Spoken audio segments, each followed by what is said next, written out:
Hello and welcome to the Creatorverse. I'm your host, James DeLong, and you can find me in Upland as Judge Imps. That's my username. And today I got a good surprise for you. I have one of our executives. He's an executive player. He's new to the game, but he has tons of property. He's just doing some awesome stuff. And I'm taking a look at his profile right now. His name is Mister Mojave, and I have him on the phone with me right here. So let me go ahead and switch the screen. And I want to say hello, Mojave. Mr. Mojave, how you doing? What's going on, brother? How you doing? Good. So what I'm doing today, I just want to go over, just ask you a couple of questions if you don't mind sharing with us, because it looks like you're an executive. So now I know we talked a little bit earlier, you were mentioning that you're still kind of like new to the game. How long have you actually been playing? Only a couple months. Couple months? Oh, okay. So a couple months and you're already at an executive level. Now, when you first started, did you do the initial, like use somebody's referral code and then do like the $50 and get your promotion from it, or do you just go straight in and just put a lot of cash in? Because I started off with 50, I used somebody else's referral code. I did everything wrong. All right. I used the Brave browser and it advertised to me. I'm into crypto, and it sent me into Upland. And my original idea was just to use the free, whatever to buy a property. And I realized that you could only buy one for like $5 or something like that. And I kind of at first thought that was the value of the properties until you continue, and then you realize what people really have invested emotionally in them. Yeah, for sure. Well, I tell you what, though, what I've learned so far is like this isn't just a game that it's not just UPX. There's actually real money involved. Like I've turned already a couple of properties I wanted to turn around and sell for USD, and it's possible if you wanted to. So I wanted to ask you a couple of that strategies. So now I know you said you haven't started too long. Did you start off originally with the big lump sum and just bought a bunch of like minted properties, or did you buy a bunch of secondary properties? I bought secondary. Secondary. At first, I was going to mint, and then I quickly realized if I wanted a foothold in the game, the quicker I reacted, the better. Okay. And then what did you do? Because right now I notice like some of these people profiles I look at as like an executive, you have 357 properties and your net worth is 34 million. Now that's very impressive. And I notice like the other people I look at, they might have say 20 million, but they have like 1,700 or 1,800 properties. Now, did you decide to buy bigger properties, bigger location, or something with a bigger UPT, or what was your process, your thought process? At first, when I came in, Manhattan was around $65 to $100 entry level, and I bought a bunch of those. I saw that would deplete my money if I just went Manhattan, and I wouldn't have very many properties. So I asked myself what the second best city was, and it was San Francisco. And I mean, only 2 months ago, the floor was 16,000 UPX or $16, and today it's over 40,000. Yeah, for sure. Now that lets me know that there's also Los Angeles is coming up. So do you have any plans for that one? Yeah, that's my future gameplay. I pick areas to really dominate. Okay. And then with LA, I'm probably gonna flip. Besides the areas I'm trying to completely take over, anything extra that I have that's just good stuff along the way that I've bought that's good deals, I'm gonna liquidate all of it and buy in LA.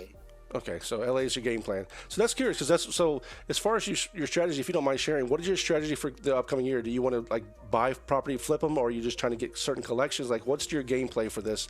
And I'll share a little bit of mine after if you don't mind sharing yours. My gameplay is to find sought after limited areas and control them so that I dictate the pricing. Okay, so you can change the floor pricing yourself, so based off whatever properties you have there. Right. I love Also, it. I pay close attention to places where there's a disparity between the UPX and the dollar amount, because I find that's if there's a big disparity towards the dollar being way lower, I'll buy cash. If there's a disparity where the UPX and the dollar is the same, I buy UPX. Okay, I like that. I'm taking a look at some of the assets you have here. It looks like you have a lot of homes already. Did you have a lot of Spark too when you started this? No, and I still don't have a lot. That's why I'm trying to buy structures in order to catch people that have taken off 2 years ahead of me. Okay, got it. So that's what I'm working on right now. There's a couple different events coming on right now. We have like the Alameda and the Berkeley tour where you get like 0.01 Spark. I've done a couple treasure hunts and won some Spark there. And then Spark Week's coming up right now, so I know you can actually purchase that as well. So that's some of the stuff I'm doing. So I definitely like your strategy. You want to dominate in Los Angeles. I mean, I think that's the place for me to start spending some of my cash too. So I wanted to ask you, I know that you said you made some mistakes, so now I would like to ask you, again, so my strategy real quick is to not have tons of property, but I just want to have certain properties in certain main cities, and I want to build businesses in them. So that's kind of like the idea that I want to do. So hopefully I can get some bigger, like UPX properties or bigger UP2 size, and, maybe put a building on there or something like that. So that's my kind of goal.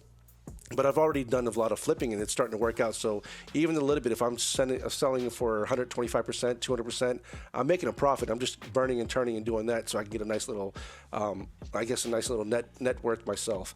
But now that you said earlier about, you made a lot of mistakes. So people that are watching, we have some visitors or some viewers right now. Some of them have been playing for a little bit summer season. But for new players, what are some of your biggest tips that you would recommend if someone's just getting started, like today? Do not start without coming into the cafe, spending a day or two figuring out the game, because you will not do it correctly on your own. Okay, so when he's referring to the cafe, there's actually a Discord for Upland. I'll go ahead and link it below this below this video as well. And I have my own personal Discord too, so if you want to chat with us or whoever else is in my group, that's something I do. I talk a lot of nonsense, not just Upland. So the Upland Cafe is kind of fun too, so you can actually go in there as well. So that's what he's referring to. Now, as far as a seasoned player, any special tips for them? One more thing I will add to new players is I've missed. When I was new, I mispriced properties more than once and basically gave them away for free. And it can almost make you quit the game because it's so discouraging. So please make sure you're not selling your cash for UPX or your UPX for cash, and that you double check your price before you press the button to make that for sale. Gotcha. So now that you actually brought that up, so I want to go ahead and wrap this up really quick. But when you said selling the property, so what I kind of do is I kind of get like a zoom area of the property I'm about to sell, and kind of look for at least 10 or 15 other properties in that area. Is that how you're doing the floor, or are you doing it more like a bigger area to figure out the floor pricing? For instance, I do Rutherford, and so luckily there I can do the whole town. Okay. San Francisco, I do the whole town. In Bronx, I own 130 properties just in the little country club neighborhood, so I have to zoom in there. Okay. So I kind of like just dominating small areas. Rutherford's the most dominated because I have 100, maybe not 100, maybe 75 properties there in a small area.